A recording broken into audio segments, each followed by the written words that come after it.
Pour un événement comme le Saut Hermès, le challenge, c'est qu'on est dans un site qui est prestigieux, qui n'a pas été conçu pour organiser des concours au XXIe siècle. Il y a un temps de montage qui est très très court et on a une porte d'entrée pour tout le monde. On a des contraintes de temps, on a des contraintes aussi techniques. Contraintes de temps parce que on fait acheminer le sable à partir du lundi soir et à partir de 20h et on doit terminer vers 4-5 heures du matin. La grande piste fait 2100 mètres carrés, le paddock derrière nous fait un peu plus de 1000 mètres carrés. Il y a un paddock là-bas parce qu'il y a un spectacle en plus, il y a un autre paddock, en fait un pré-paddock.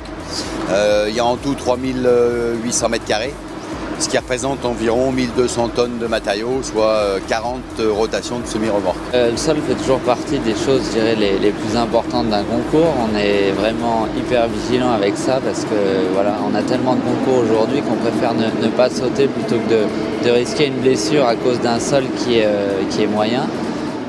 Mais actuellement, c'est vrai qu'il y a eu beaucoup d'évolutions à ce niveau-là durant toutes ces dernières années.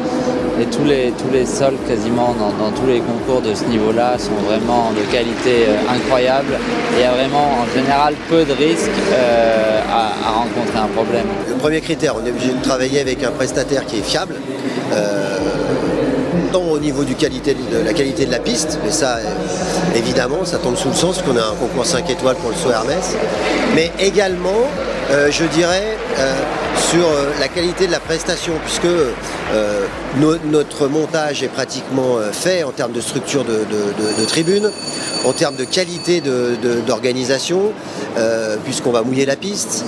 Il ne faut pas qu'on se retrouve, ça peut paraître idiot, mais avec de l'eau de tous les côtés, puisqu'on reconstruit de façon éphémère une piste d'extérieur. La réussite d'un sol qui va être bon dès le premier jour, dès la première épreuve, c'est une somme d'expérience accumulée d'année en année, de concours en concours.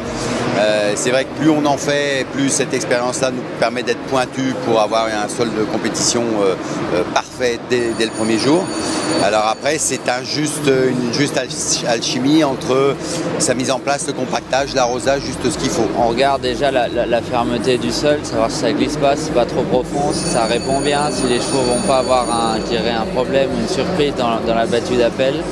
Tout ça, c'est vraiment des éléments hyper importants. Notre priorité, c'est le sport, les chevaux et les cavaliers. Donc si cela se passe bien, tout le reste se passera bien. Donc on met énormément l'accent sur ce niveau de qualité de piste, puisque tout au long de l'année, les cavaliers sont nos meilleurs prescripteurs et nos meilleurs communicants. Donc le plus important, comme dit toujours Sylvie Robert, c'est la piste.